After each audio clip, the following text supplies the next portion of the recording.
All right, welcome back to part two of the Why Not Us, Why Not Now podcast. X and KB coming at you as we always do.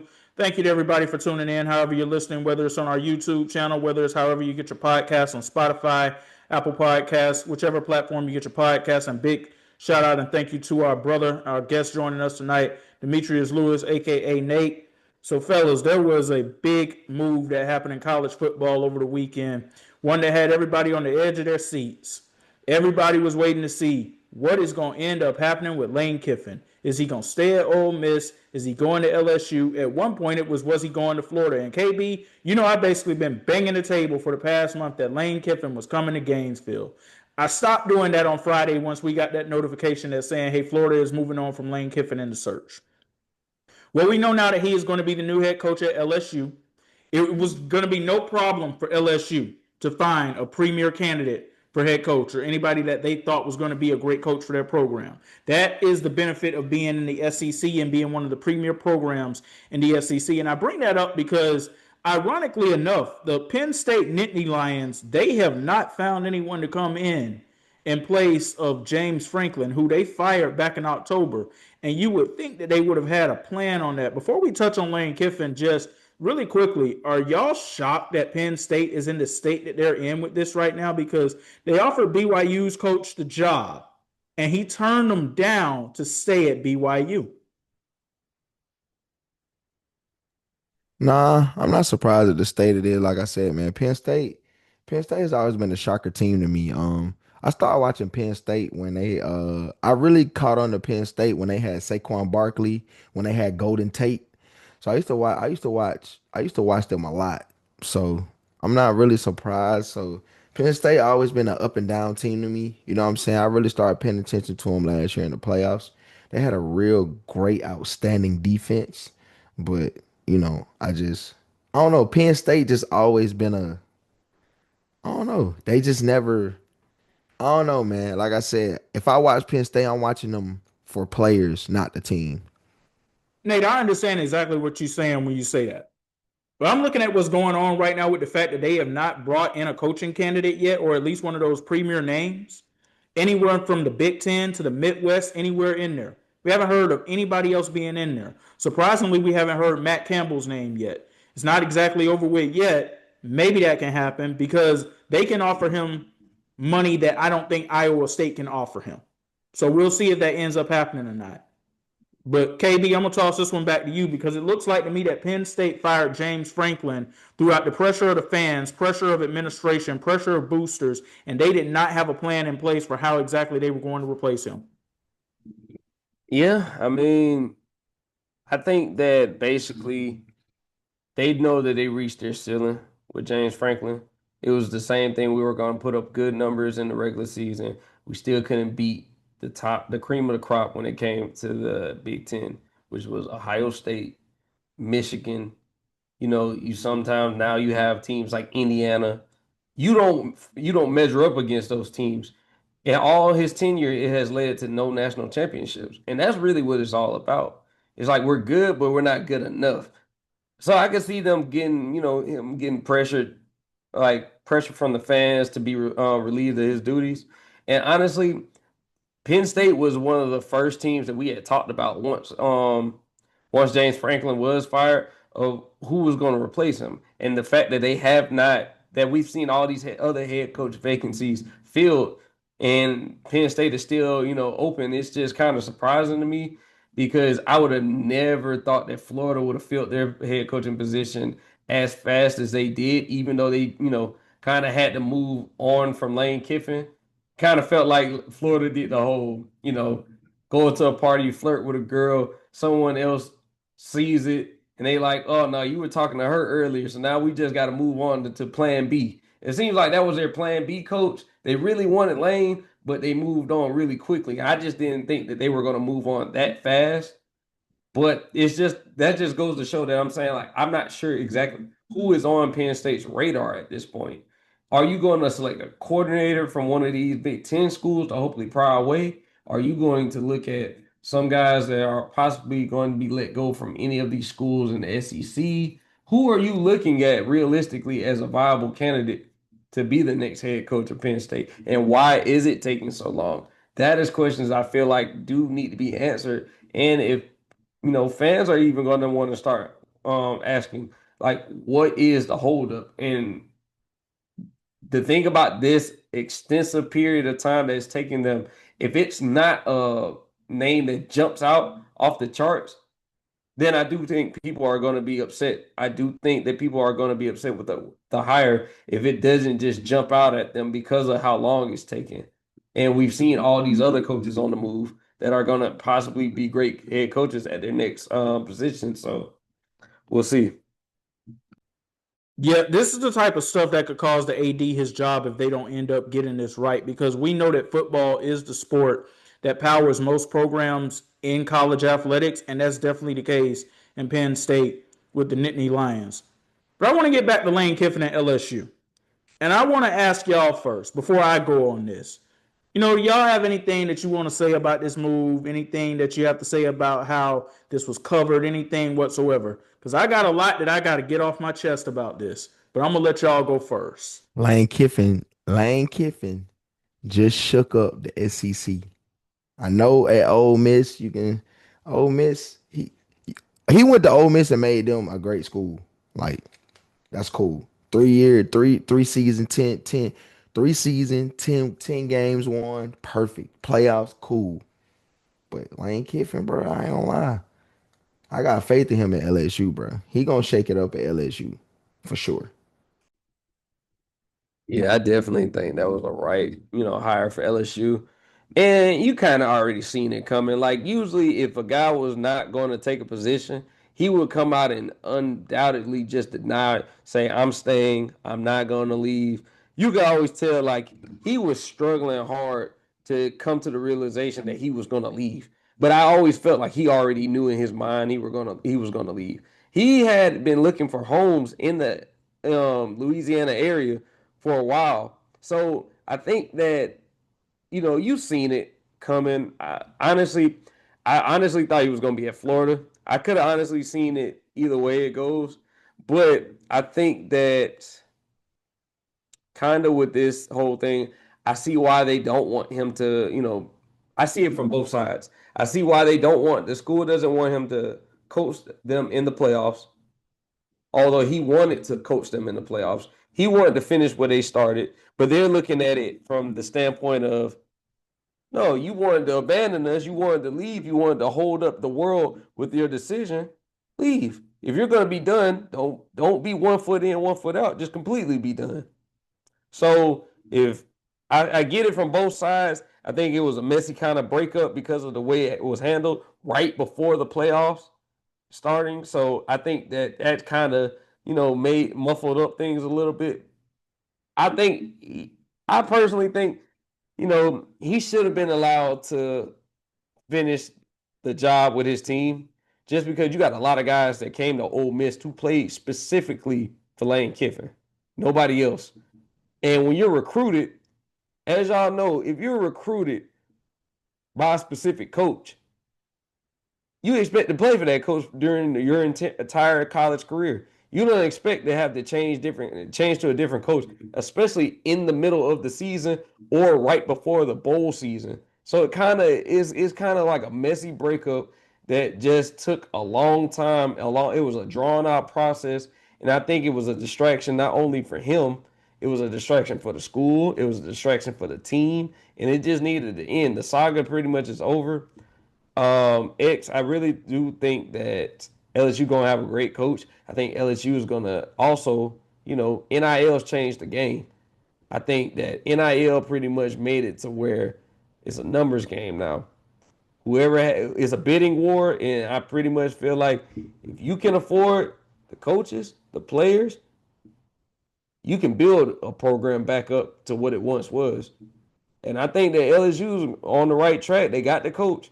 Now it's going to be about letting him get in, bring his staff in, and start developing everything that he wants that program to be going forward. All right, so y'all good?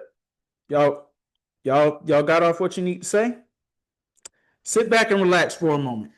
Because y'all believe he's gonna be a great coach there. I question if he is the right man for the job. And I say that because I know that he did some great things at Ole Miss in terms of bringing that program back to relevance. But it's a different ball game at Ole Miss than it is at LSU. LSU, they expect you to win. And 9, 10 wins a season, that's not good enough. If you're not in the college football playoff competing for the national championship, that's not good enough.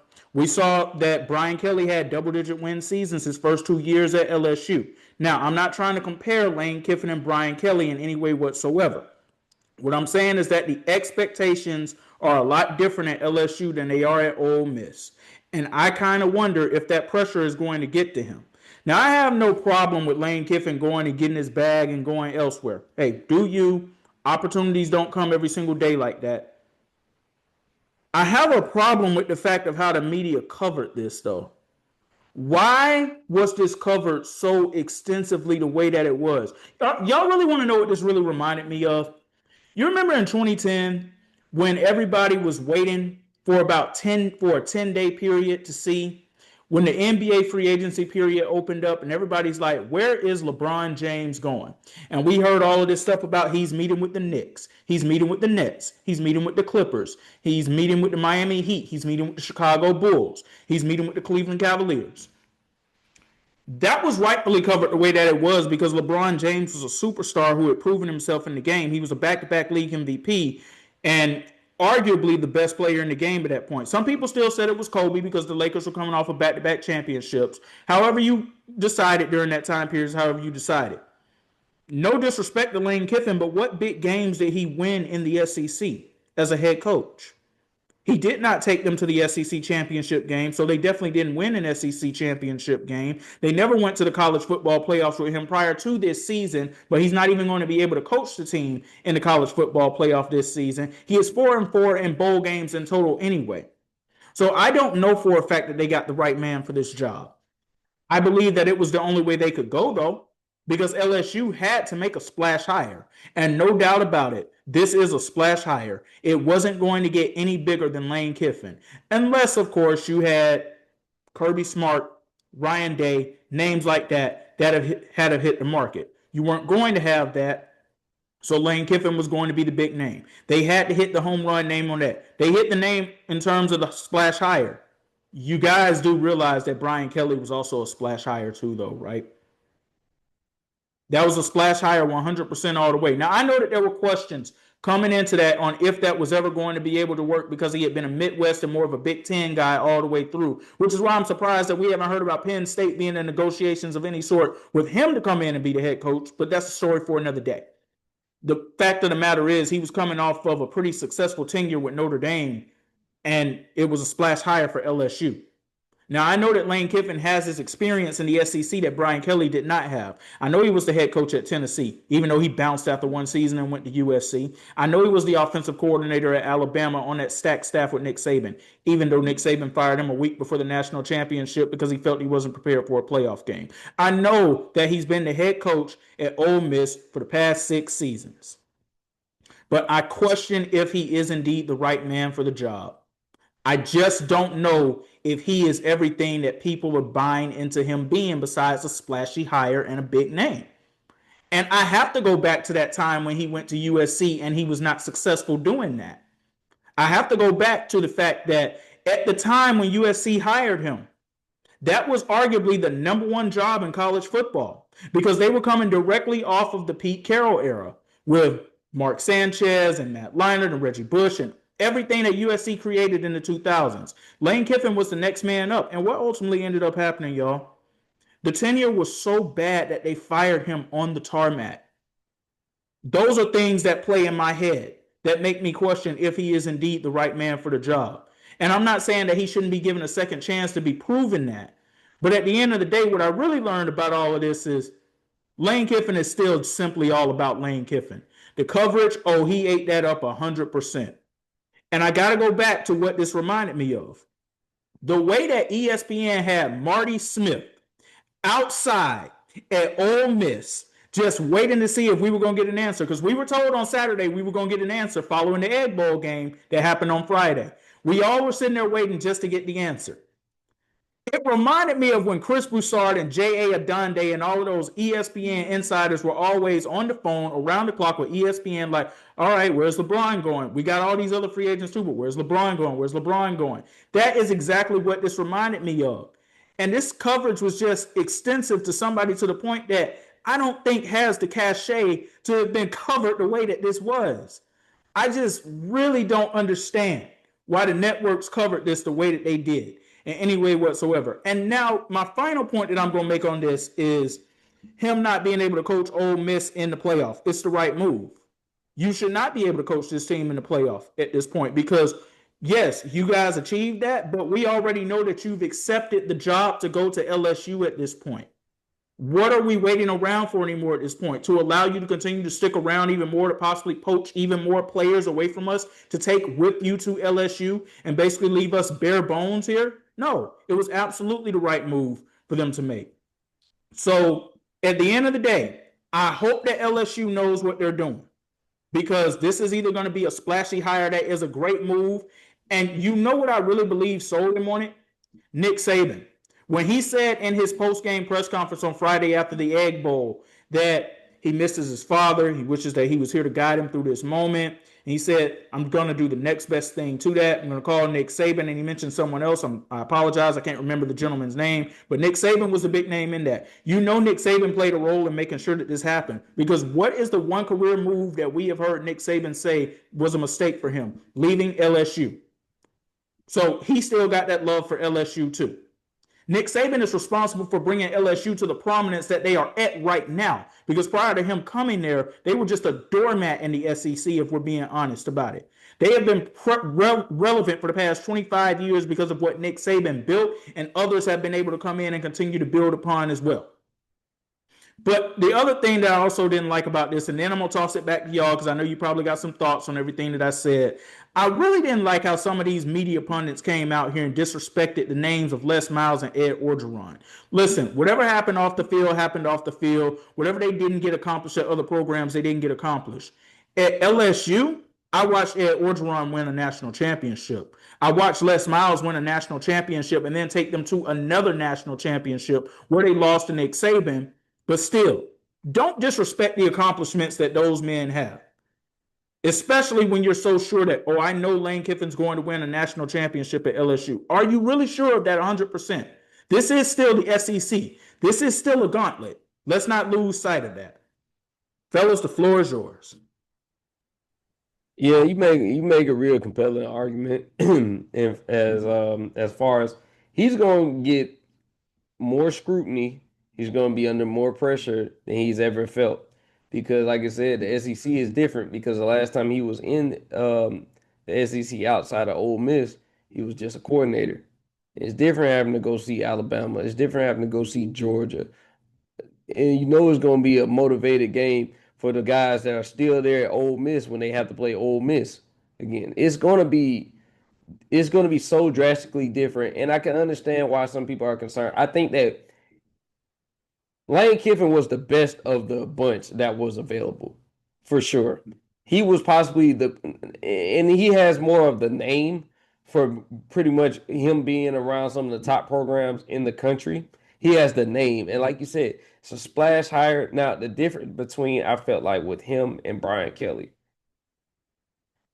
I think Brian Kelly was a great coach. I do not think he was a great coach for the LSU Tigers. I think that he was a splash hire.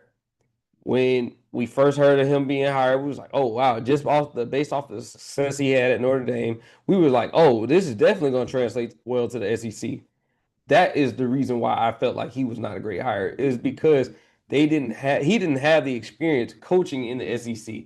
Lane Kiffin, while it was, not in the same sense, he does have more of a, extensive period of success in the SEC, whether that's the success he's seen as the offensive coordinator at Alabama, whether that's the success he's seen as the head coach of Ole Miss, whether that's some success he saw at Tennessee. But he has the experience of dealing with these programs and he knows how these guys like to be, how the guys like to recruit. He knows what their type of, like, what it's going to take to have to go against these guys game plan wise. He understands that it's not going to be a walk in the park having to see Kirby possibly twice a year. He knows that it's not going to be a walk in park going into Alabama twice a year, possibly. He knows this. Brian Kelly, I don't think, was ever prepared for what he was getting himself into. And he didn't see the success that he thought he was going to see. Now, that was the difference. And I also think that he is a little bit more well liked amongst the players than Brian Kelly was. I think we can agree that Brian Kelly was not the most well liked coach out there. Now, does that have anything to do with winning football games? Not necessarily, but it does help when you have players that are motivated to play for you.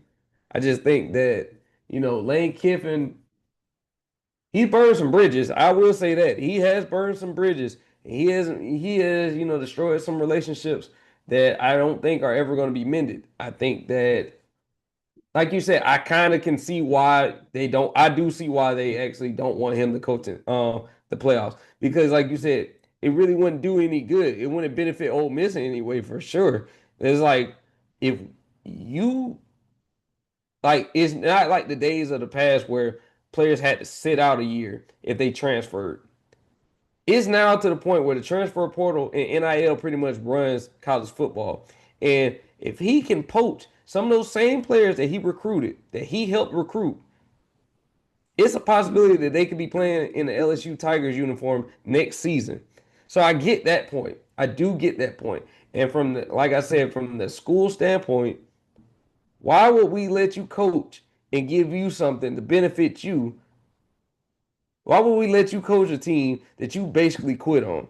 So I get why they are looking at, you know, not letting him coach in the bowl season at all. Because, like I said, it wouldn't benefit Ole Miss in any way. It would only benefit Lane Kiffin. It would only, help his stature, help his presence. It will only do things to benefit him.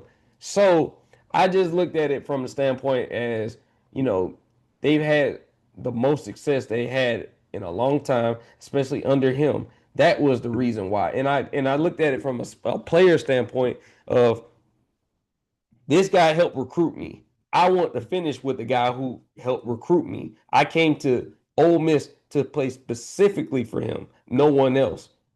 And so I looked at it from those guys, especially those seniors who worked their butts off to get to the point to where they could possibly pay for a national championship. I'm looking at more of them because I got empathy for the players.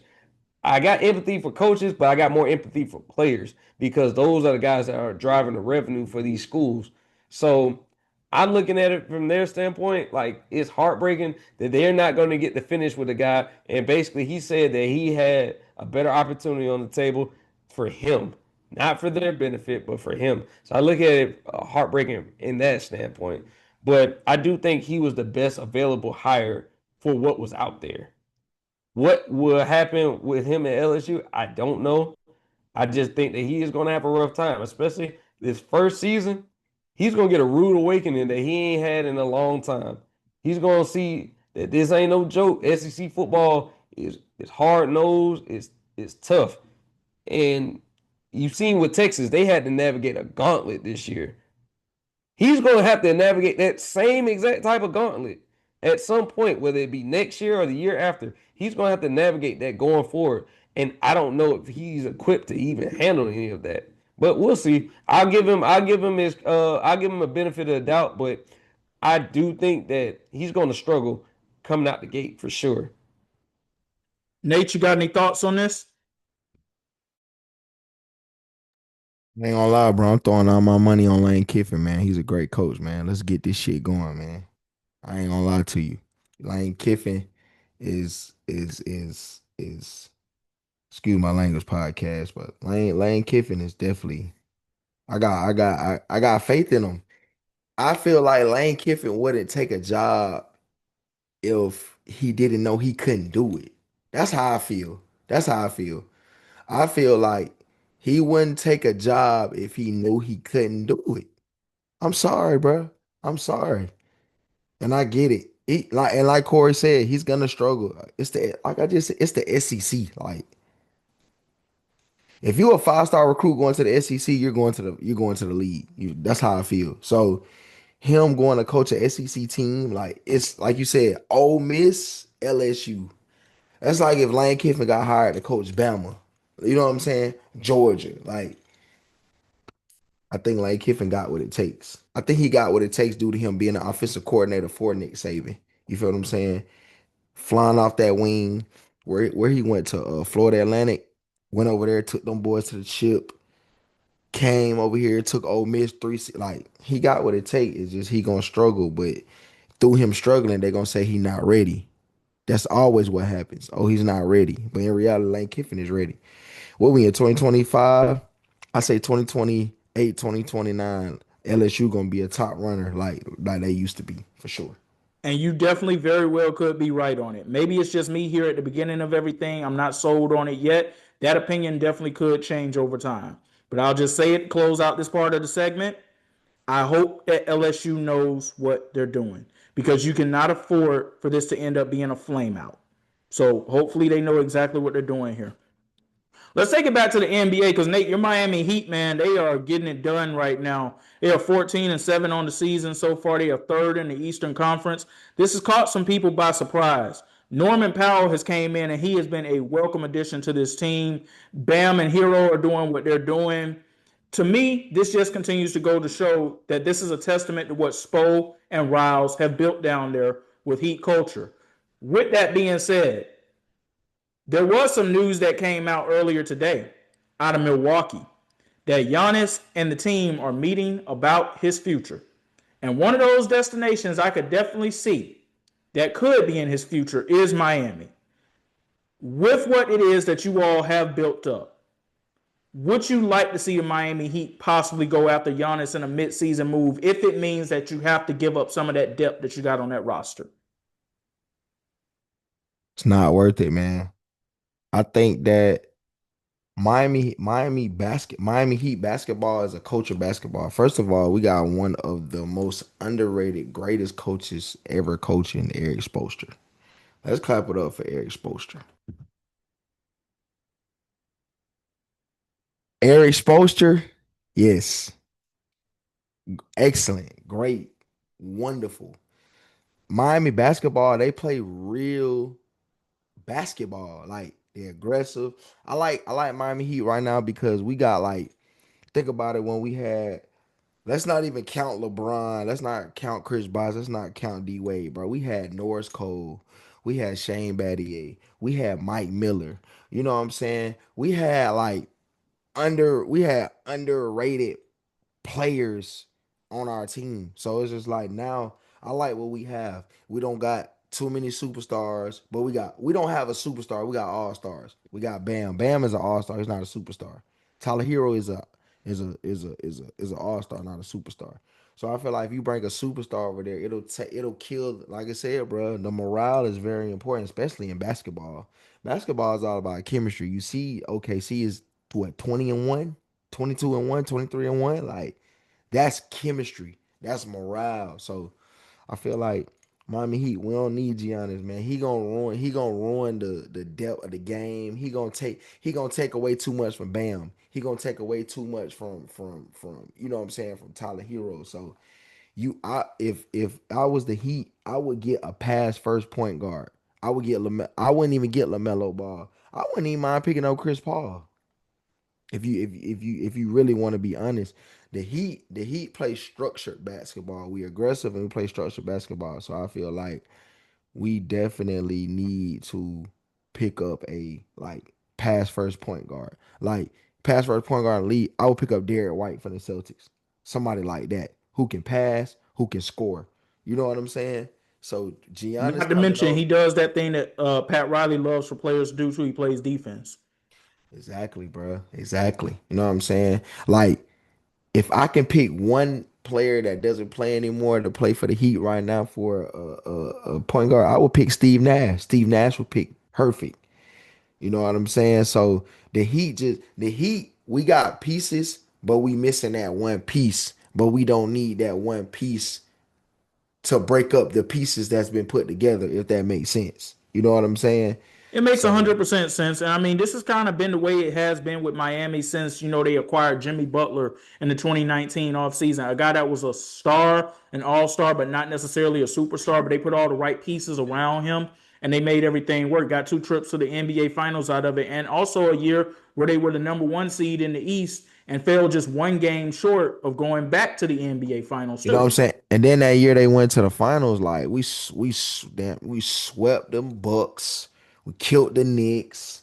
You know what I'm saying? So that lets you know that we have like genuine basketball criteria. You know what I'm saying? We didn't have any superstar. Jimmy Butler is not a superstar to me. He is an all-star. So we getting rid of him. He kind of remind me of Tyree Hill. He can't win, don't win. He get mad, pout. Oh, I don't want to be here no more. So now we got rid of him. So it's just like we got great coaching. We got Pat Riley. Thank God he's still living because he old. You know what I'm saying? So it's just like it's just like, bro. Bro. I don't know. Like we need a point guard who can pass and score, pass and score. That's it. In defense, we don't need no Ja Morant. He don't pass the ball. We don't need no Giannis. He don't pass the ball. You know what I'm saying?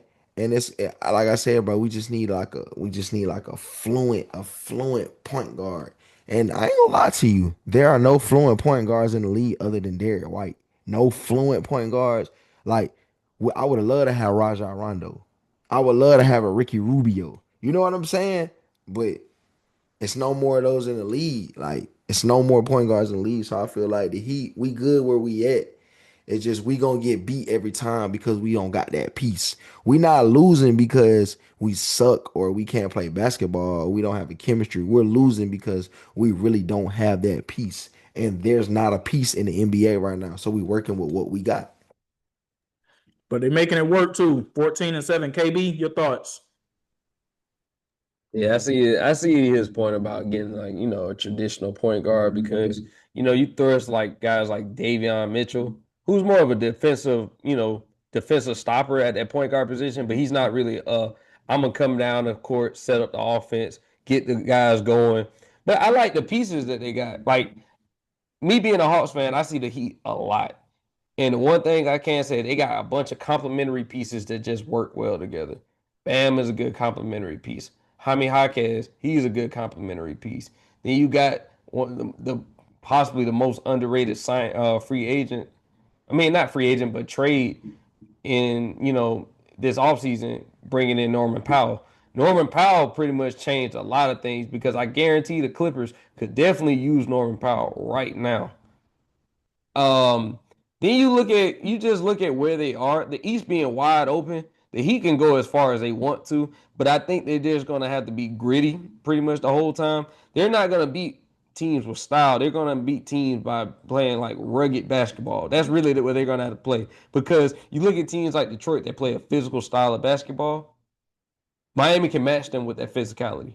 They actually can. Guys like Bam, you ain't gonna just push Bam all around the court. You're not gonna do that. Davion Mitchell, you're not just gonna bully him around the court. You're not gonna do that. Norman Powell, you may force him to take tough shots. He ain't gonna miss all of them. Tyler Hero, same thing. You may force him to take tough shots, but he's not gonna miss all of them. So I like the depth that they have surrounding the team. As far as Giannis goes, it may be a situation where they're asking too much, and once you get Giannis, then you gotta look at everything you had to give up to get them. And if you giving up too much, that it disrupts the flow of what y'all running, it disrupts chemistry.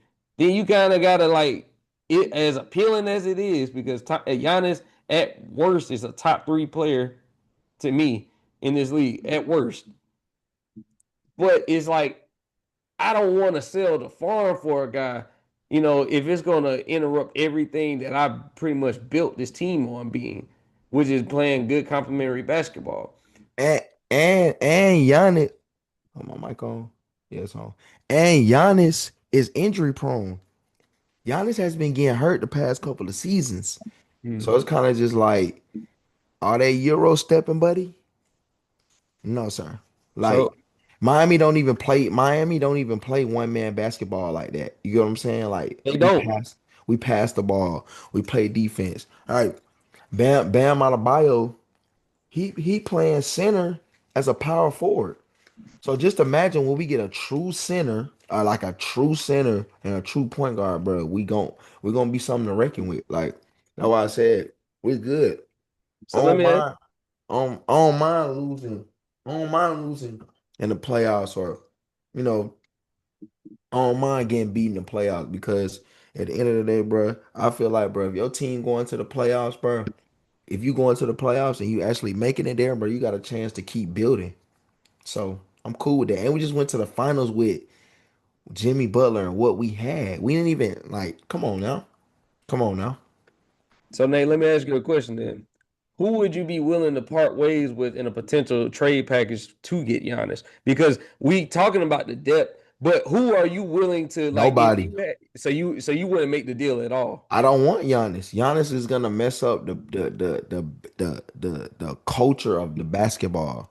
Like if we get a pick, bro, come on, let me get a free agent. Come on, let me get Chris. Like I'm dead serious. Like let me get Chris Paul. Chris Paul would fit right in over there, right in. Okay. Hey, he's standing 10 toes on it. I gotta respect it. I mean, I Yeah, can I don't. understand where he's coming from, but that too. I mean, don't forget we saw Kyle Lowry go over there for a few years, and he was fluent for that offense, and he did exactly what needed to be done, being that a fluent point guard that Nate is talking about. Nate's got to go ahead and get out of here, though. Me and KB, we're gonna keep it going. Hey, look, we just want to say to our brother, man, hey man, we appreciate you. We salute you. It's definitely not the last time y'all gonna see Nate on the show. He's definitely gonna be back. Oh yeah, for sure, man. Like I said, appreciate y'all having me coming out, man. Why not us? Why not now? With a great podcast. I hope y'all boys reach levels higher than God needs. I love y'all. Hey man, y'all got my number. Kory, I already told you what's gonna happen when you done with this podcast. X, love you, brother. Kory, love y'all, man. Y'all boys call me. Peace out, bro. I'm out of Hey, here. love you too, dog. Yes, sir. Love you too, bro. All right. All right, so I mean, I'm kind of with him with that when it does come to Miami KB because I mean, I have kind of been wondering, and like we can go ahead and get full blown into it now. Milwaukee should be pissed off. They should be pissed off because this all could have happened this offseason. And they could have got a really good trade package in return. Think about what they could have got from the Rockets if they had made the move with them, what they could potentially get from the San Antonio Spurs that they made the move with them. Now, I know that there was a report that came out today that said that the Spurs would still love to have a pairing of Giannis and Wemby together. I don't necessarily know if that's the best move for them to make. And the reason I say that, we starting to see Wemby look a little injury prone too. You can't forget about that. But I don't think that package now would be as lucrative as it would have been had they made the move this offseason, just for the simple fact that there was a lot of uncertainty this offseason. Is he going to stay? Does he want to go? What does he want to do? And that's the time where you should be making moves like that. The fact that these reports came out how they did today and it's basically now known, hey, Giannis wants out, that package is not going to be as lucrative now. So if I'm Milwaukee, I am pissed. Yeah, it's kind of like what we were talking about with the Paul George trade. When you should have made the trade, you didn't make the trade. And honestly, with him, with Wemby being so injury prone, and then them also having certain untouchables, because what I'm hearing, Dylan Harper is possibly one of the untouchables. Stephon Castle could be possibly one of the untouchables. So if that's the case, I'm looking at them as having one of the more intriguing packages. But like you said, with Wemby injury history being up in the air, and you trading away some of those assets that made you even, more attractive for the Milwaukee Bucks to want to trade with you, you give up that depth, you give up those assets. Wemby gets hurt, which it seems like he, is always going to be a lingering thing for him to have a couple of lingering injuries here and there.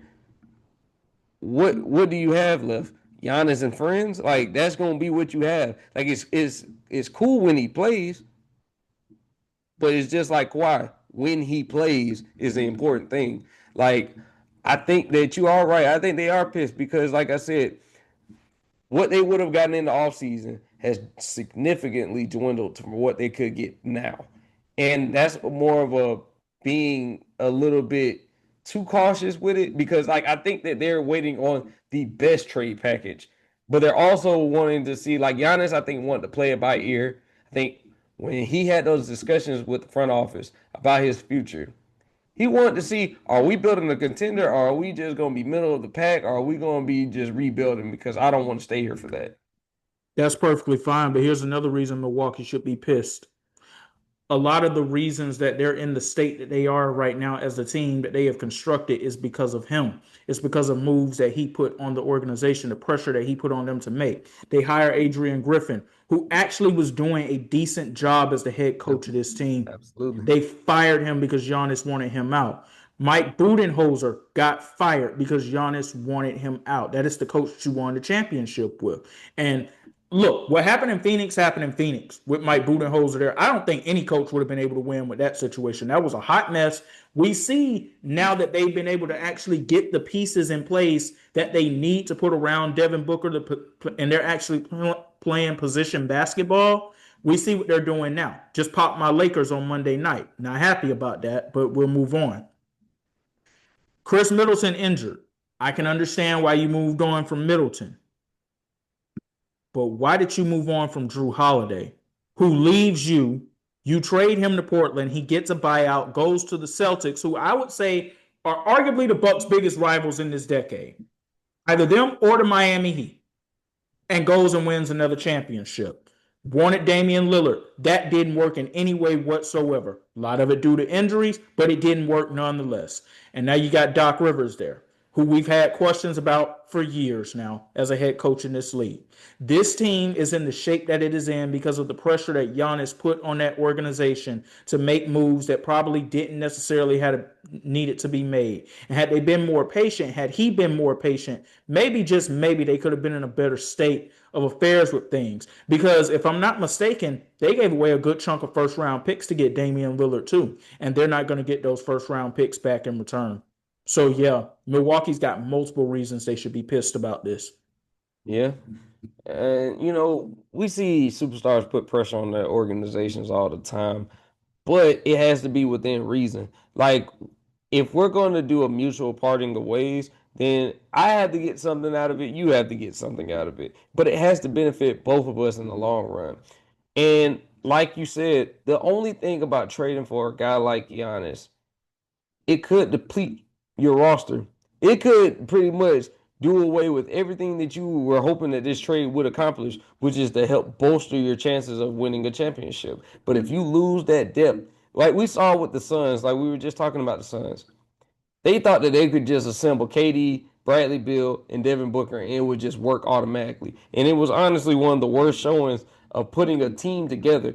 That was one of the worst big threes I've ever seen in my lifetime. And it honestly told you that you cannot replace depth like just with superstars. It doesn't work that way. We look at it like Giannis is a generational talent. He is one of a kind. There is no other player in the league like him. But what am I willing to sacrifice or give up to get him in the building? I don't know if a lot of teams are willing to part with some of their young stars that they're possibly looking at being as potential superstars in this league, like with the Spurs. I understand their unwillingness to include a Dylan Harper in the trade because with them possibly trying to move on from De'Aaron Fox, Dylan Harper would be their point guard of the future. He would be. Stephon Castle, he is a 3-and-D player that they are really excited about coming off a Rookie of the Year season. So he should be viewed as an untouchable. Yeah, he should be. But, you know what I'm saying? I can understand their unwillingness to just be like, yeah, we're going to include these guys in the trade because we don't really want to. We were really hoping that we can include some of these pick swaps, possibly some of these role players that we're not so afraid to lose. But, just like when I talked to you about the Hawks, they have some pieces. San Antonio has some pieces. Houston has some pieces. Like, a bunch of teams offer these pieces, but what am I giving up? Is it going to be worth the return long term? Because we're talking about short term. Yeah, championship might be fine for some people, but for others, who have a standard of winning, one championship is never enough. Just being a Lakers fan, one championship is never enough for the city of Los Angeles. And no, it's not. Hoping to get another one. And I'm honestly glad you brought this up because I got into a back and forth with an OG a couple of days ago, and we were having this just conversation about, who are your top 10 Lakers? And different organizations bring different rules. And for him to be his age, I'm not going to expose that here on this show, but it surprised me his placement of where he had LeBron James compared. And we're talking about Laker careers. We're not talking about all-time careers. Just simply talking about what you did with the Lakers. It surprised me where he had LeBron James and James Worthy on that list and where he had Jerry West and Elgin Baylor on that list. He had Jerry West and Elgin Baylor lower on the list than LeBron James and James Worthy. And I didn't understand that because I'm like, we're talking about what you did as a Laker. And as a Laker, LeBron brought one championship here. As a Laker, James Worthy was a part of, 3 championship winning teams? But he was never the main guy. Yes, he got a finals MVP in one of those. He was never the main guy. The 2 guys that I just brought up, Jerry West and Elgin Baylor, they are literally responsible for ushering in the era of the Los Angeles Lakers. Because remember, they came from Minneapolis. And then they moved to LA. Those 2 helped usher it in along with Gail Goodrich and others. So, yeah, different organizations bring in different rules. And in some places, 1 is not enough. In LA, 1 is not enough. In Boston, 1 is not enough. When you're a superstar of a certain caliber, 1 is not enough. Think about the questions that we have about guys like Dirk Nowitzki and where they rank in the all-time list. It's because there's only 1 championship there. If he had 2, I honestly believe that Dirk would be viewed more in those greatest power forward of all time conversations. Because here, who are the main names you hear, KB?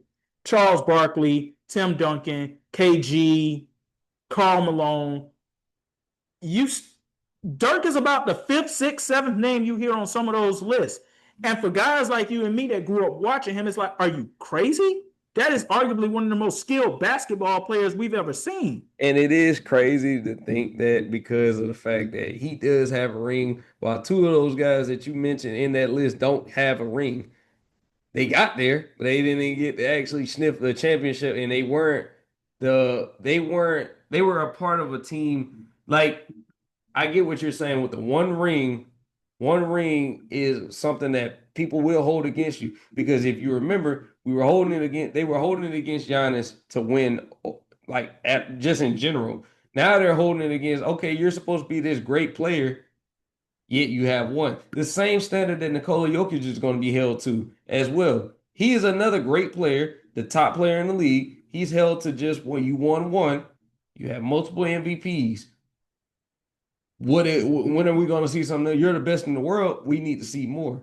So I'm with you on that. I just think that, like, I was going to interject on the Lakers list because I Go ahead. I completely understand what you're saying as far as that list. Not to get too much off topic, but what you did in a specific uniform, and this is why sometimes when people be like, "Well, he's the better player," it has nothing to do with the fact we're talking about a Lakers list. What you did in that uniform, like Derek Fisher did a lot in that uniform. So he would be, for me, higher than LeBron James in that uniform. And the reason why I'm saying that, he was an integral part to that team. Now, I'm not going to say like he's just higher, like, oh. I can't go that far. I can't go that far. I'll tell you why, though. See what you're saying. Yeah. I can't go that far just for the simple fact that Derek Fisher was never the main guy.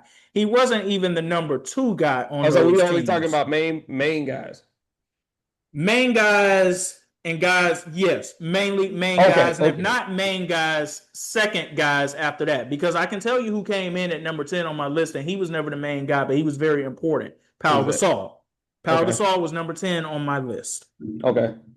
So yeah, like, see, okay, when we're saying that, okay, like I said, Kareem, Kobe, Magic, and you got guys like Elgin Baylor, Jerry West. You can even, like I said, if we're talking about, there is one name that you have not mentioned yet that I'm surprised you ain't said. Well, Shaq. Shaq, yeah, duh. I don't know why my mind went straight from Shaq. Yeah, Shaq. You even got guys that pretty much were like, see, Kobe years were a little different because there was not only Powell was the only guy that you could really put on that list that was an integral piece, that was like a good co-star to, because I see what you're saying. They're either 1 or they're like either 1A or they're definite, number twos. But see, like Yeah. Kobe was So a the better list was player. mainly about main guys, but of course, after you get past number 10, you Yeah, kind of do have to start including those role players in there. And yeah. that is where a Derek Fisher, a Lamar Odom, a Norm Nixon, a Byron Michael Scott. Cooper. That's where Michael Cooper is actually 11th on that list for me. Because I Yeah. don't think people understand how important Michael Cooper was to what the Lakers were able to do defensively during the Showtime era. Yeah. So, yeah. But the other thing to it when it comes to Giannis too, and this is where I kind of feel like he's starting to fall into the Dwight Howard territory in terms of what people used to say about Dwight Howard and his game after a certain amount of time. I'm not comparing them as players with what I'm about to say. I'm just comparing a certain scenario. Giannis has not gotten better at his perimeter game, KB. He has not improved as a perimeter player. He has not improved as a free throw shooter. And it feels like he relies more on his athleticism than actual skill to get done what it is he has to get done. Isn't that what we said about Dwight Howard for years? That's absolutely what we said about Dwight Howard. And we said, I know I've said it like 3 years ago. If Giannis was to develop an outside shot, consistent outside shot, or at least a consistent mid-range shot, you can't guard him. You literally can't do anything with him. He already a bull in the china shop. So really, if he was able to be a consistent threat from 3-point line, and then give it to you like what we say, a 3-level scorer. If he was able to be a 3-level scorer, he's literally unguardable. He can literally do everything there needs to be done on a basketball court at a high level. But with that, him not taking that leap, it's kind of like you are stuck in the same spot. Like if you're not playing a physical style of basketball, because he does have some finesse, but most of his game is built off of being more physical. He's a brute, you know what I'm saying? Like, and I don't mean brute in a disparaging way, but I mean a brute in he he put on muscle so that he can play that physical style of basketball. He gets hit a lot, but he has not expanded his game to really, to really be effective because we've seen teams be effective against Giannis by pretty much throwing multiple bodies at him, walling up on defense. Because if he can't get that running start and he can't go through you, he's kind of ineffective. He's kind of ineffective. Like, and that's the problem because he has to have that play like that. He can be stopped. He can be neutralized. Unlike a Jokic that has that, different type of bag. He has a different type of bag. He can hit you with the post. He can hit you from the 3-point line. He can give you playmaking that sets up other people. He has that. Giannis has playmaking, but not in the same way. He can draw attention. Yeah, he can do that. But what he does with the basketball when he's asked to score the basketball, he is limited because he hasn't expanded his game from, since he's won that championship. We were asking him to take a leap that whole time. Take a leap and you're unguardable. You are the undoubted best player in the league. Now he's left it up for discussion because he never took that next leap. So yeah, I agree with what you're saying.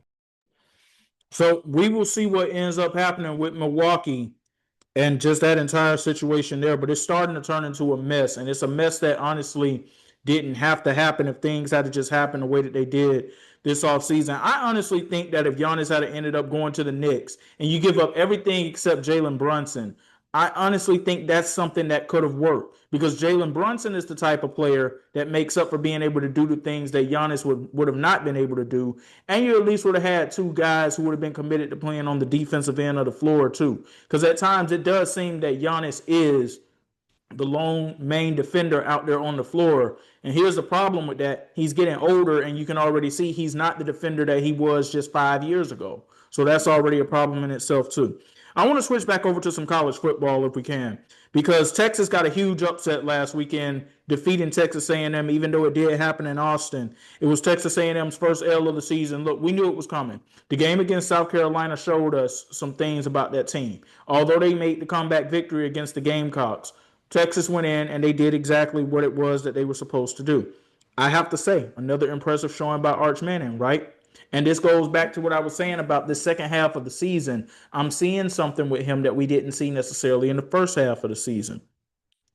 But what I really want to know is, do you think that Texas has done enough to be in the college football playoff? And if they are left out of it, will you have a problem with it? I'm going to let you go first, and I'm going to give you my answer on this because I'm kind of split in between, but I lean more so in the direction of not having such a problem with it. And I'll explain why in a moment.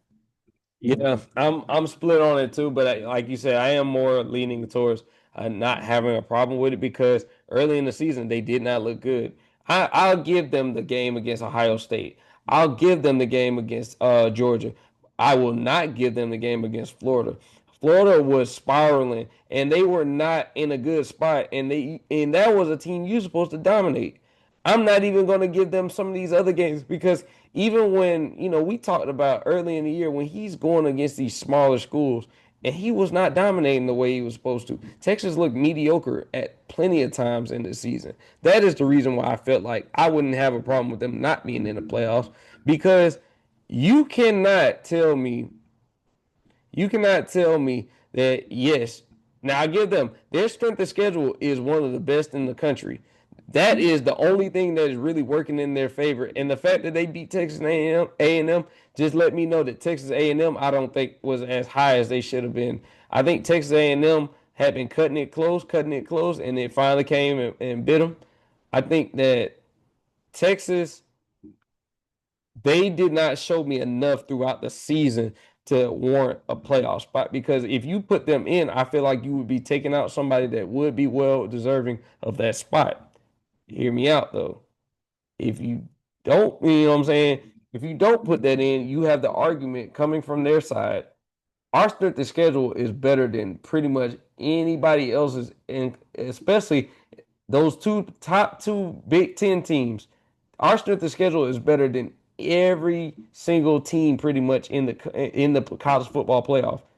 You can honestly make that argument from their behalf, but that's the only argument you can make on their behalf. They did not play a good physical style of brand of football this entire season to warrant putting them in the 12-team playoff because there has to be some consequence for losing. There has to be consequence for playing poorly, especially in games that you are favored to win. That you just cannot reward teams because that's going to lead us to start looking at the criteria a little bit different. Are we putting the best 12 teams in, or does game performance actually matter? Because if game performance actually matters, they should not be in. So here's the thing. To what you just said about are we putting the best 12 teams in, I think we can go ahead and just say no, that they're not doing that. And the reason I say that is no disrespect to those best of 5 teams that are going to get a chance to make it. We know that realistically you can't compete with Ohio State, Indiana, Georgia, or we know you really are not going to be able to go out there and beat those teams. Mm-hmm. But this playoff was expanded the way that it was to be able to give you a chance to at least fight to have a spot at the table. And I can't get mad at that because if that's how they wanted to do it, that's how they wanted to do it.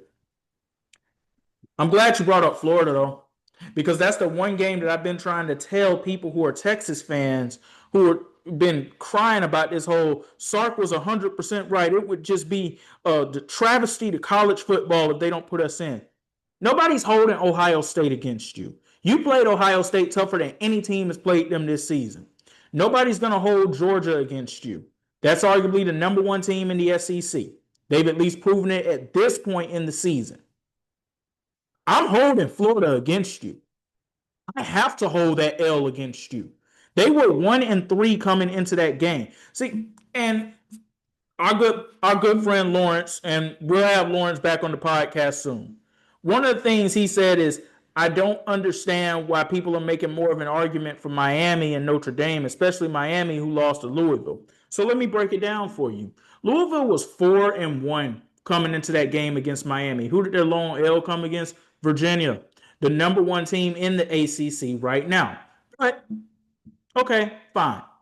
You want to talk about how they finished overall? They finished their season 8-4. So they're going to get a strong bowl game. We don't know which one it's going to be yet, but they're going to get one of those strong bowl games in the last week of December or possibly even a New Year's Day bowl game. Florida finished 4-8. They were already talking about firing their coach, who at the time was Billy Napier, coming into that game. They were 1-3.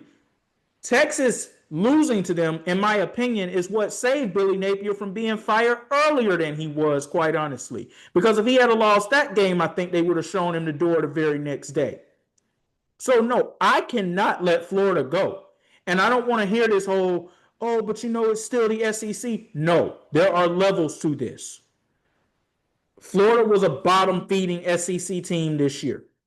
And there are some SEC teams that you cannot go stick in another conference and automatically say they would rise to the top of the conference. Do you honestly think, realistically asking this, if you put this year's Florida team in there in the Big Ten with Oregon and with Ohio State and Indiana, do you honestly think they would have been able to beat those teams if they had played them?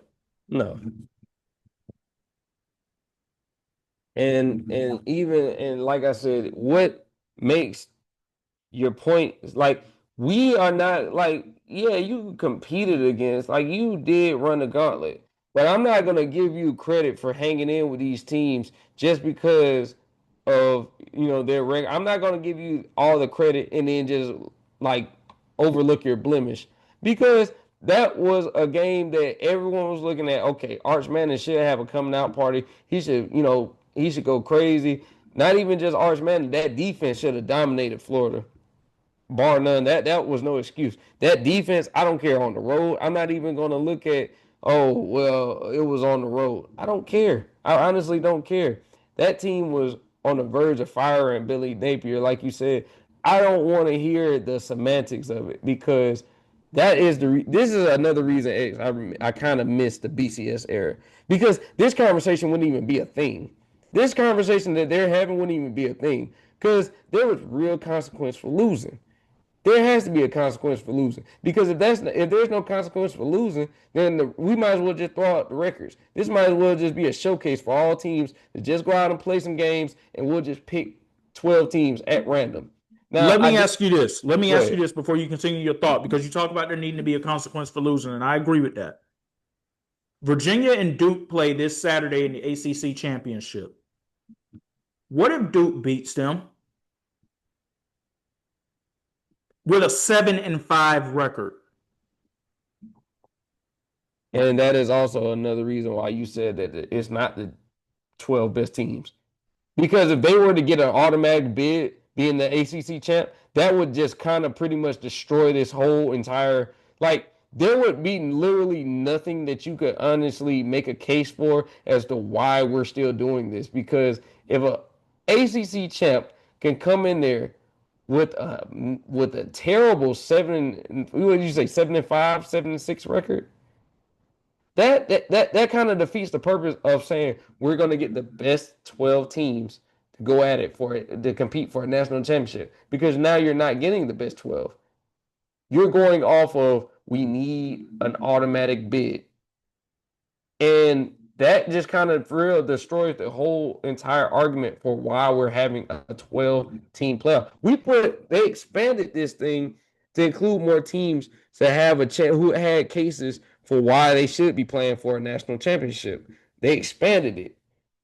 But now, if we're going to go to this criteria, then it kind of just defeats the purpose of having a 12-team playoff. I think that 12 teams is honestly too much. I would have went more so with 8.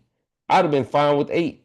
Because if you're not going to take the regular season games as serious and win those games when they matter, then why should I reward you? Because basically you're telling teams that are on the outside looking in, who just missed it, that it's okay. You can lose 5 or 6 games and still have a chance to play for a conference championship and get in on a technicality.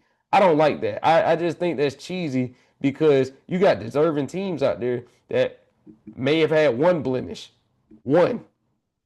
And it may have been they got caught slipping and may have lost by 3 points, but because of who they lost to, they dropped significantly in the rankings. Then you have a team like Duke that could possibly get in off of something that is more so a technicality, because technically they have to put an ACC championship the ACC championship winner in just to have representation from the ACC. But that just would be stupid to me. Like we're not going off of the criteria that it was originally meant to be, which was the 12 best teams in college football. So at that point, I would disband the whole thing if that's what we're going to do and not include the actual 12 best teams. I would hope that the committee would not put an 8-5 team in the college football playoff at that point. I would hope that we would be able to throw that technicality out of the window, because if we're not, you throw the integrity of what the college football playoff is supposed to be entirely out the window. You're 100% right on that. And then you got to go back to the drawing board. And every one of those teams, Texas, Notre Dame, Miami, they would have a right to be upset. So we'll see what ends up happening, how things end up shaking out here. But we got to go ahead and get out of here, man. That's going to do it for this edition of the Why Not Us, Why Not Now podcast. Again, want to say a special thank you to our brother Nate for joining us tonight. That is not the last time that y'all will be hearing from him. We got another special guest lined up for next week. We're just going to continue to bring it to y'all, man, and bring y'all the real like we only know how to do. For KB, I'm X, and we saying peace. Peace.